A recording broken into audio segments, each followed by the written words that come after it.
नहीं, मौलिक चरित्र, मनरेगा का मौलिक चरित्र बदला गया है, मूल ढांचा बदला गया है। जो सिद्धांत था मनरेगा का कि रोजगार अधिकार दिया जा रहा था ग्रामीण लोगों को, वंचित और शोषित लोगों को, वो हटाया गया है। ये तो अभी एक सरकारी स्कीम बन गया है और केंद्र सरकार तय करेगी कितना रोजगार मिलेगा, किसको मिलेगा, कब मिलेगा, मजदूरी दर क्या होगा। ये सब सरकार, केंद्र सरकार तय करेगी, राज्य सरकार भी नहीं तय करेगी। देखिए, मनरेगा के 3 मूल सिद्धांत थे। एक तो रोजगार देना, जिनको और कहीं काम नहीं मिलता है उनको रोजगार देना। दूसरा, रोजगार के माध्यम से, रोजगार करके आप जो समाज के लिए, स्थानीय समुदाय के लिए जो इंफ्रास्ट्रक्चर की जरूरत है, कम्युनिटी एसेट, जो संपत्तियां हैं, उसको आप बढ़ाएं, उसको बढ़ावा दें।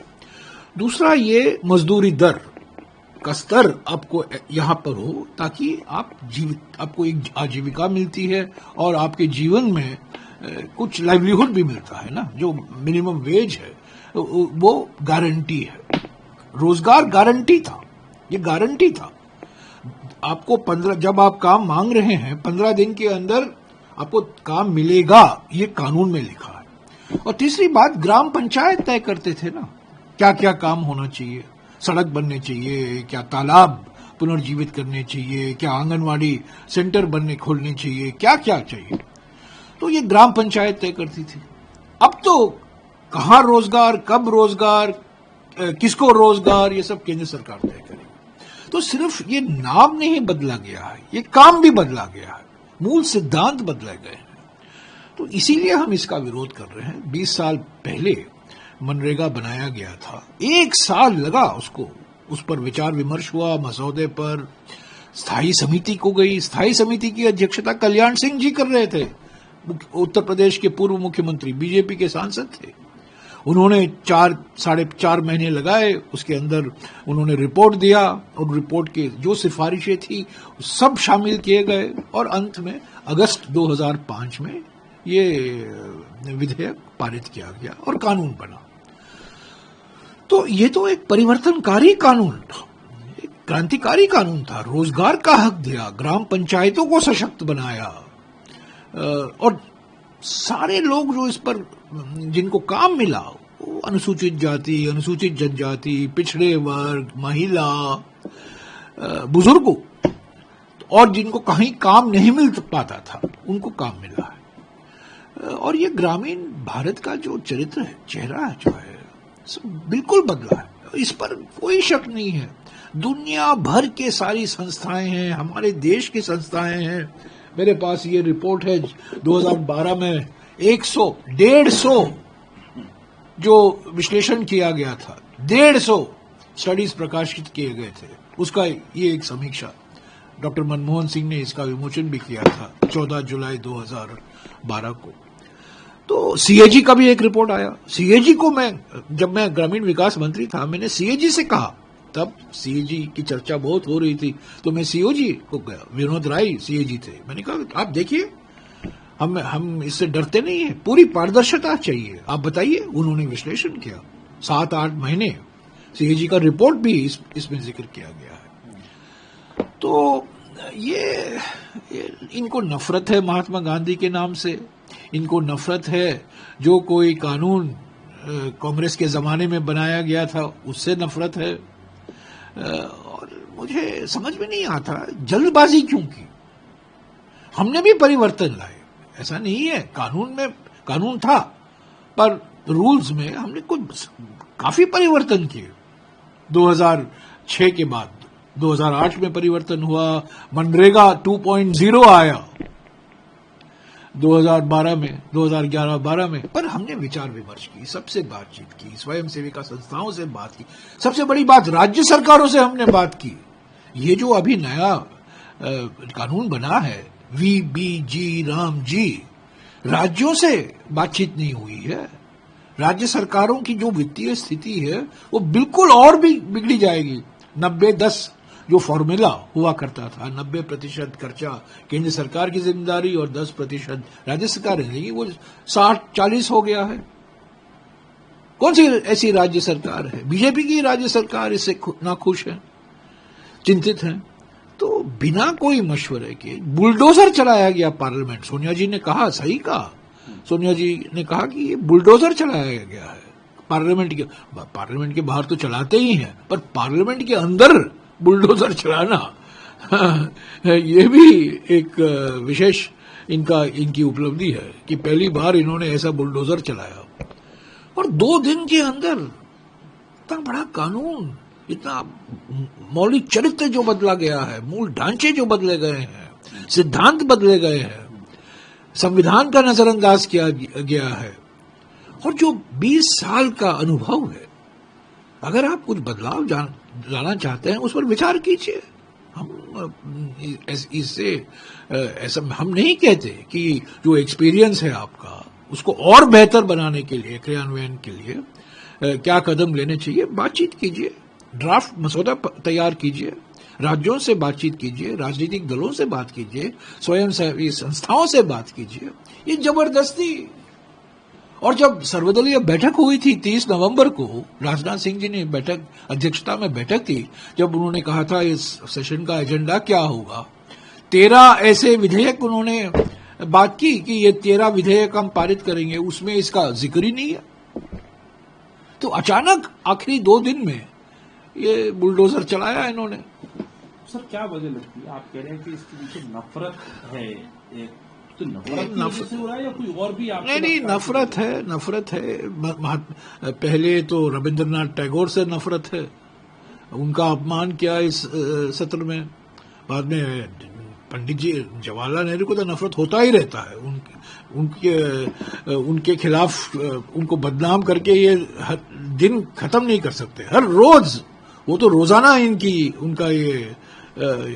उनकी रणनीति है और बोलते रहते हैं। महात्मा गांधी का अपमान किया गया है, पर देखिए, नाम महात्मा गांधी नरेगा थे। हम इसका विरोध इसलिए नहीं कर रहे हैं कि आपने नाम बदला है, क्योंकि वो भी आपत्तिजनक है, पर नाम के और भी महत्वपूर्ण कारण है। काम, सिद्धांत, मौलिक चरित्र, मूल ढांचा वो बदला है।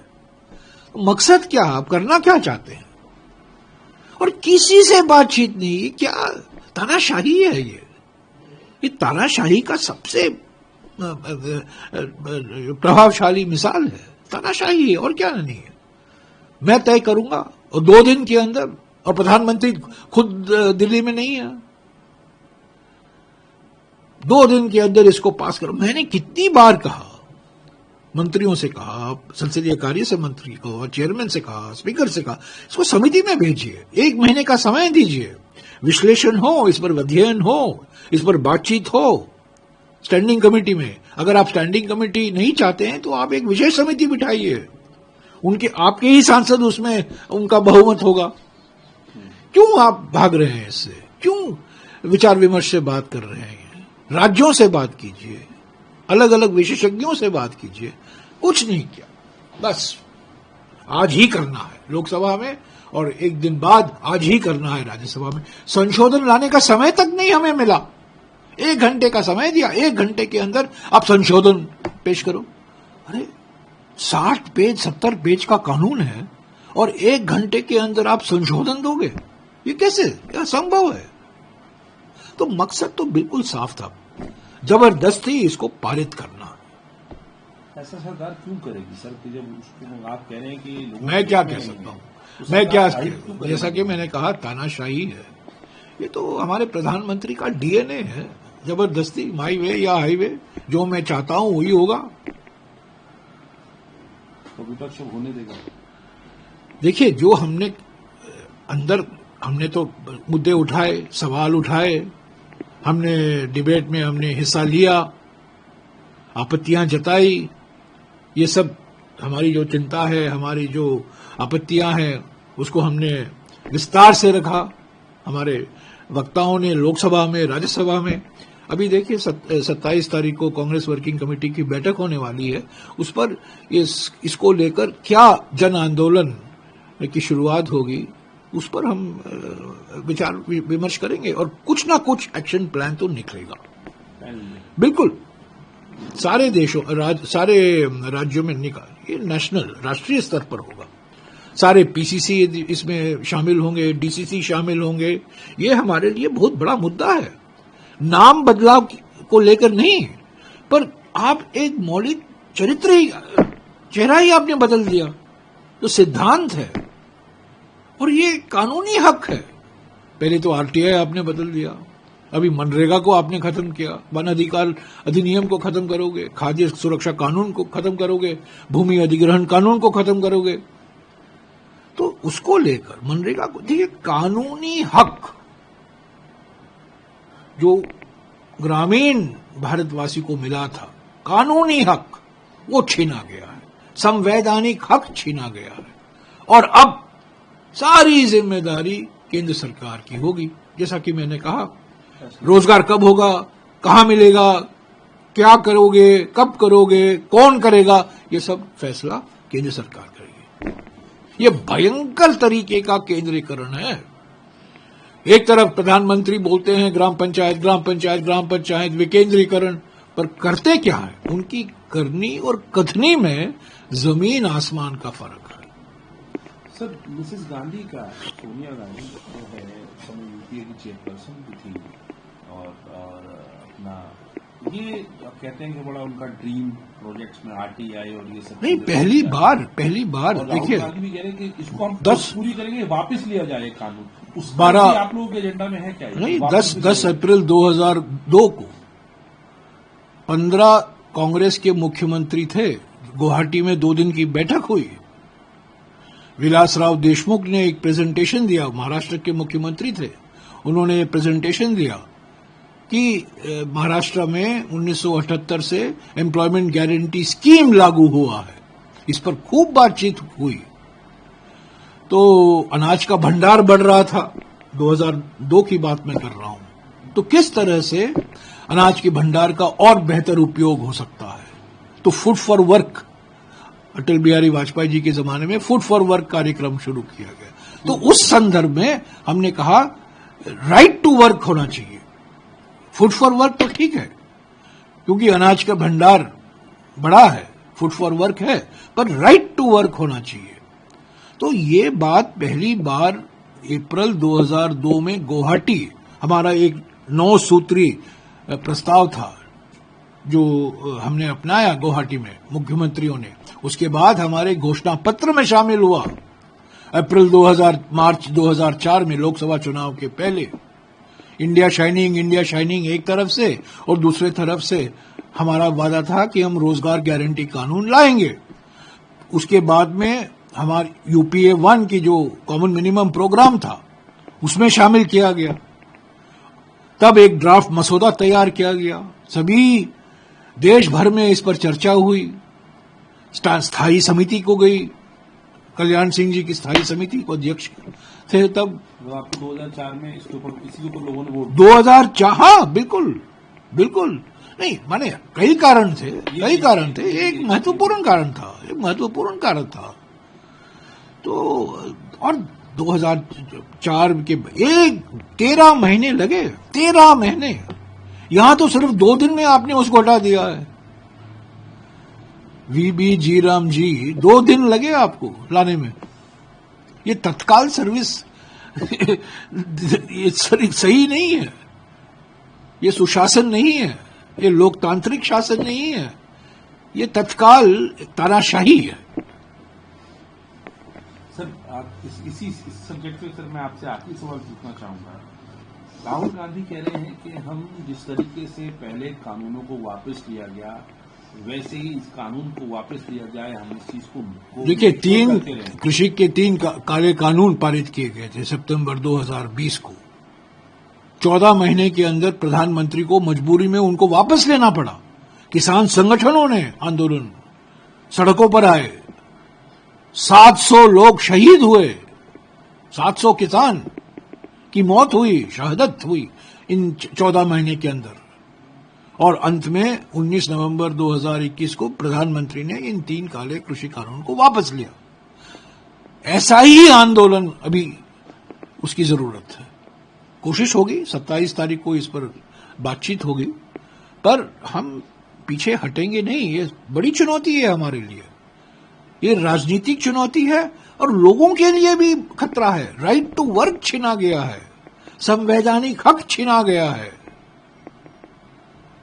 कानूनी हक छीना गया है, गारंटी छीनी गई है। हालांकि इस वीबी जी राम जी में एक जी गारंटी है। क्या गारंटी आपने दी है? एकमात्र गारंटी है मोदी जी के अधिनियम में, एकमात्र गारंटी। वो गारंटी है केंद्र सरकार तय करेगी कहां रोजगार मिलेगा, कैसे रोजगार मिलेगा, किसको रोजगार मिलेगा, कब रोजगार मिलेगा। और 60 दिन तो रोजगार मिलेगा ही नहीं, 60 दिन के लिए तो बंद ही कर दिया। तो ये वो गारंटी है, ये गारंटी है कि केंद्र सरकार तय करेगी। सर्वव्यापी है, सर्वज्ञानी है और सर्वशक्ति उनके पास है। ये हमारे देश की जनता नहीं बर्दाश्त करेगी। सर, एक और बड़ा मुद्दा इस पूरे सत्र में रहा, वो रहा इलेक्टोरल रिफॉर्म्स, और आप लोगों की बात करें तो SIR। इसको क्या करेंगे आप आगे? क्योंकि लगातार रिपोर्ट्स आ रही हैं, बंगाल से आ रहा है कि कितने लोगों के नाम काटे गए, पर्यवेक्षक जो हैं केंद्र से कित जाएंगे, तमिलनाडु से और फिगर्स आ रही हैं। देखिए, हम पर आरोप लगाया गया, गृह मंत्री ने आरोप लगाया, राज्यसभा में आरोप लगाया गया JP नड्डा जी की ओर से कि कांग्रेस पार्टी ने कुछ सुझाव नहीं दिए हैं चुनाव आयोग को चुनाव सुधार को लेकर। ये बिल्कुल गलत है, बिल्कुल गलत है। हमने कई बार समय भी मांगा है, हमें समय नहीं दिया गया है। राहुल गांधी जी ने 3 प्रेस कॉन्फ्रेंस किए हैं, क्या क्या वो चाहते हैं उन्होंने चुनाव आयोग के सामने वो रखा है, देश के सामने रखा है, सब लोग जानते हैं। फिर भी क्योंकि हम पर आरोप लगाया गया था लोकसभा में और राज्यसभा में, हम अभी एक दस्तावेज तैयार कर रहे हैं चुनाव सुधार को लेकर, और शीघ्र ही हम चुनाव आयोग को पेश करेंगे। और हम उम्मीद करते हैं कि चुनाव आयोग हमें मिले, हमसे मिले, बातचीत करें। हम सिर्फ कांग्रेस पार्टी से नहीं, सभी पार्टियों से मिले। जून 2023 से लेकर दिसंबर 2023 तक हम बार बार चुनाव आयोग से समय मांगते रहे वीवीपैट के मुद्दे को लेकर। जो इंडिया गठबंधन था, उन्होंने एक दस्तावेज तैयार किया था, एक प्रस्ताव पारित किया गया था, एक रेजोल्यूशन पास किया गया था, जिसमें नीतीश कुमार जी भी शामिल थे। पटना में इस पर बहस हुई, बंगलोर में हुई, मुंबई में हुई, दिल्ली में हुई। 18 दिसंबर 2023 को जब नीतीश कुमार जी इंडिया गठबंधन में थे, पलटी नहीं किए थे तब तक, पलटी उन्होंने जनवरी 2024 में किया, पलटी के पहले। और हमने वो रेजोल्यूशन की कॉपी चुनाव आयोग को पेश किया, चुनाव आयोग को भेजा। मैंने खुद चुनाव आयोग से समय मांगा, पर हमें समय मिला ही नहीं।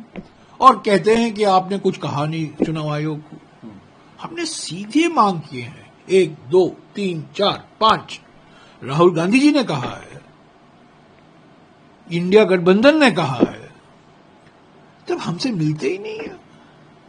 तो हम एक बार और कोशिश करेंगे, क्योंकि अभी कहा गया है, वो एक विस्तार से हम एक दस्तावेज तैयार कर रहे हैं चुनाव सुधार को लेकर। SIR का मामला तो सुप्रीम कोर्ट में है, हम लोगों ने देखा है SIR किस तरीके से। देखिए, इलेक्टोरल रोल की सफाई होनी है, उसमें कोई दो राय नहीं हो सकती। सिर्फ भारतीय नागरिक वोट कर सकते हैं, उसमें कोई वाद विवाद नहीं, कोई कंट्रोवर्सी नहीं। जो वोट का अधिकार है, संविधान वोट का अधिकार देता है, वो भारतीय नागरिकों को देता है। 1 मैन 1 वोट, 1 पर्सन 1 वोट, वो भारतीय नागरिकों के लिए लागू होता है। इसमें क्या गलत एक प्रोपेगेंडा, एक प्रचार किया जा रहा है? नहीं। अच्छा, आप ये बताइए, गृह मंत्री को बताना चाहिए, देश के सामने ये जानकारी देनी चाहिए कि बिहार में आपने SIR कराया, कितने घुसपैठी आपने पाए? वो कह रहे हैं ना, डिटेक्ट, डिलीट, डिपोर्ट।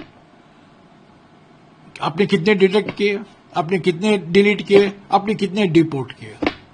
घुसपैठी घुसपैठी घुसपैठी घुसपैठी, असम घुसपैठी, पश्चिम बंगाल घुसपैठी, झारखंड घुसपैठी, तमिलनाडु घुसपैठी, बिहार घुसपैठी, केरला की घुसपैठी, कितने घुसपैठी आपने आपने पहचाना, बताइए कितने डिटेक्ट हुआ? डिटेक्ट, डिलीट, डिपोर्ट, 3 डी उन्होंने कहा ना। कितने आपने, कितने थे? आप तो खारिज करते हैं वो इस बात को कि आप लोगों पे जो वो शोले का एक मशहूर डायलॉग है ना गब्बर सिंह का, कितने आदमी थे रे अरे वो सांबा। तो ये कितने घुसपैठी थे बताइए? कितने घुसपैठियों को आपने पकड़ा? कितने घुसपैठियों को आपने भारत से निकाला? बताइए, जवाब दीजिए। भारतीय नागरिकों को ही चुनाव में भाग लेने का हक है, इसमें कोई भी कंट्रोवर्सी नहीं है, कोई भी नहीं इस पर सवाल उठाता है। और यह संविधान तो हम लाए हैं। 1 मैन 1 वोट का सिद्धांत पहली बार 1928 Motilal Nehru report, all party report थी, राइट टू वोट कि अडल्ट फ्रेंचाइज होना चाहिए। ये पहली बार, ये आरएसएस का विचार नहीं था। 1928 को मोतीलाल नेहरू रिपोर्ट था, जिसमें नेताजी सुभाष चंद्र बोस शामिल थे, जवाहरलाल नेहरू शामिल थे, तेज बहादुर सप्रू शामिल थे। 1928 का रिपोर्ट है। ये सब इतिहास है कि डायरेक्ट इलेक्शन होना चाहिए, यूनिवर्सल एडल्ट फ्रेंचाइज होना चाहिए।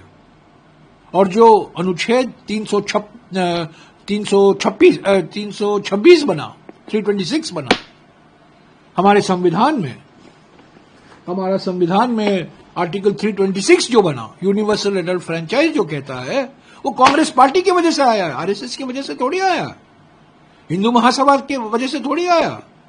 ये तो कांग्रेस पार्टी का, डॉक्टर अंबेडकर ने कहा, सरदार पटेल थे उस समिति के अध्यक्ष, सरदार पटेल ने कहा, नेहरू जी ने कहा, मौलाना आजाद ने कहा, राजेंद्र प्रसाद ने कहा, सभी का विचार था। और इसका विरोध कौन कर रहे हैं? इस संविधान का विरोध कौन कर रहे हैं? आरएसएस कर रहा है। इस संविधान को बदलना कौन चाहते हैं? नरेंद्र मोदी बदलना चाहते हैं। आपको याद है 2024 का क्या नारा था? अब की बार 400 पार। क्यों? ताकि ये संविधान बदल सके।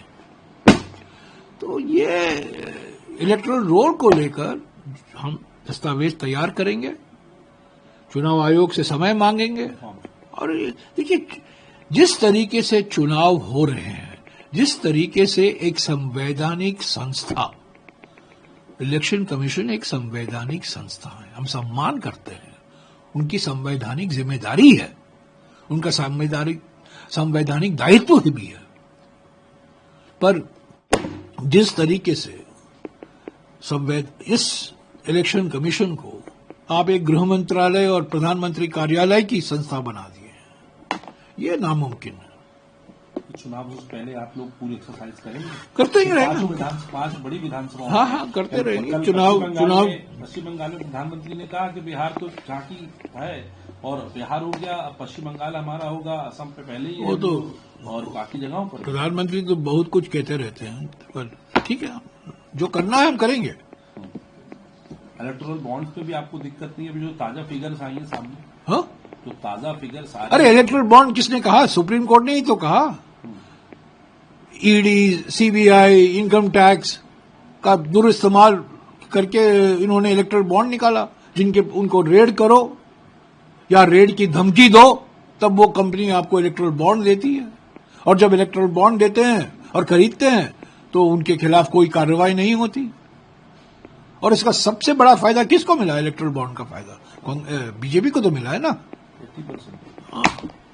सर, आखिरी सवाल आपसे पूछना चाहूंगा, तो शुरुआत में मैंने आपसे इस बात का जिक्र भी किया था कि एक बड़ा बयान जो है आरएसएस प्रमुख ने दिया कि संघ जो है वो कोई राजनीतिक उससे नहीं बना है, एक गैर राजनीतिक संगठन है, किसी के विरोध में नहीं है।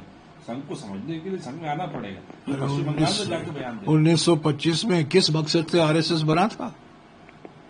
और सरदार पटेल ने क्या कहा था जब प्रतिबंध लगाया गया था 1948 में? 3 फरवरी 1948 को सरदार पटेल ने बैन लगाया था आरएसएस को। और क्या कहा था सरदार पटेल ने गुरु गोलवालकर को? आप एक सीक्रेट सोसाइटी हो, एक संस्था बनो, पारदर्शिता लाओ, ये गुप्त तरीके से काम मत करो। ये तो सरदार पटेल का खत है। सरदार पटेल के बयान है। और 50 साल तक राष्ट्रीय ध्वज नहीं फहराया गया।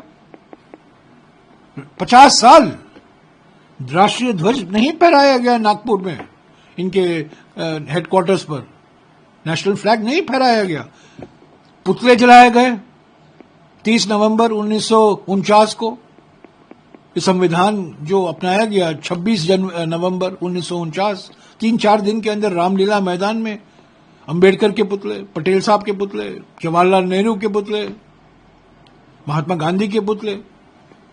और कौन सी विचारधारा है जिसने एक माहौल पैदा कर दिया, जिसके माहौल के कारण महात्मा गांधी मारे गए?